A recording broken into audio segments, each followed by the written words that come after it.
ഇറാനികൾക്ക് Kuwait കോടതി വിധിച്ച വധശിക്ഷ ശരിവെച്ചു. കുവൈറ്റിലെ കുബാർ ദ്വീപിൽ നിന്നും വൻ മയക്കുമരുന്ന് ശേഖരവുമായി പിടിക്കപ്പെട്ടവരാണിവർ.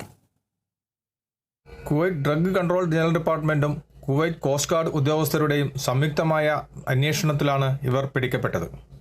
കുവൈത്തിലെ കുബാർ ദ്വീപിനടുത്തു നിന്നാണ് വൻ മയക്കുമരുന്ന് ശേഖരവുമായി ഇവർ പിടിക്കപ്പെട്ടത്. ഇവർ പിടിക്കപ്പെടുമ്പോൾ 120 കിലോഗ്രാമിൽ കൂടുതൽ ഹാഷിഷും 10,000 സൈക്കോട്രോപിക് ഗുളികകളും കണ്ടെത്താൻ കഴിഞ്ഞു.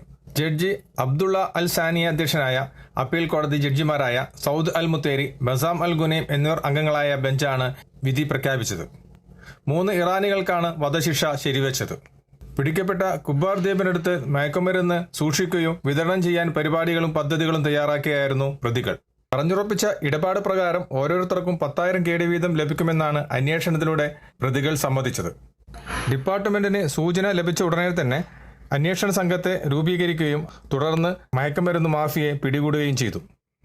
കുവൈത്തിൽ നിന്നും കേരള വിഷന് വേണ്ടി IV സുനേഷ്, വെങ്ങര.